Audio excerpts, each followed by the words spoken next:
नमस्ते बच्चों, आज हम वसंत बुक का नेक्स्ट चैप्टर शुरू करेंगे जिसका नाम है अक्षरों का महत्व।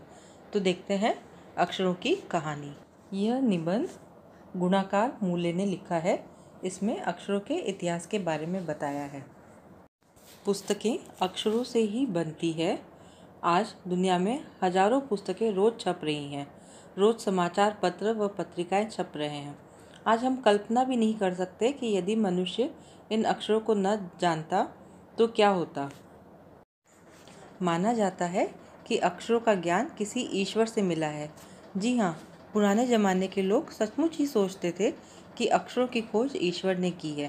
पर आज हम सब जानते हैं कि अक्षरों की खोज किसी ईश्वर ने नहीं, बल्कि मानव के विकास के साथ साथ धीरे धीरे स्वयं आदमी यानी मानव ने ही की है। हम जानते हैं कि हमारी धरती लगभग 5 अरब साल पुरानी है।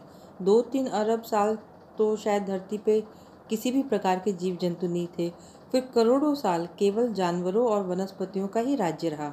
आदमी कोई 5 लाख साल पहले धरती पर आया। धीरे धीरे आदमी ने गांवों को बसाया, हथियारों का इस्तेमाल किया, तांबे और कांसे के औजार बनाए और इस प्रकार विकास हुआ। प्रागैतिहासिक काल में मानव ने सबसे पहले चित्रों के जरिए अपने भाव व्यक्त किए, जैसे पशु पक्षी आदि के चित्र पत्थरों पर या गुफाओं में बनाना।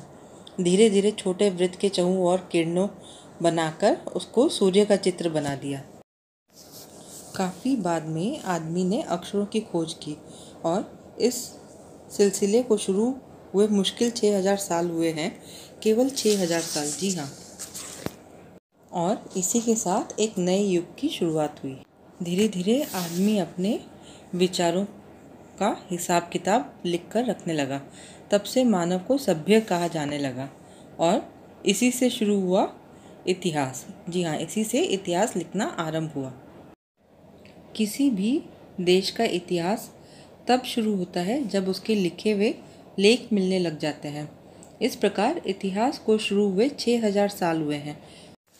उसके पहले के काल को युग को प्रागैतिहासिक काल कहते हैं, यानी कि इतिहास के पहले का काल। की खोज मनुष्य की सबसे बड़ी खोज रही है, क्योंकि अक्षरों की खोज करने के बाद ही मनुष्य अपने विचारों को लिखकर रखने लगा और एक पीढ़ी से दूसरी पीढ़ी तक ज्ञान पहुंचने लगा। इसके बाद ही मनुष्य जाति का तेजी से विकास हुआ है। और लिपि का महत्व ये है कि हमें ये जानना भी ज़रूरी है कि ये किसने बनाए और कहाँ से आए।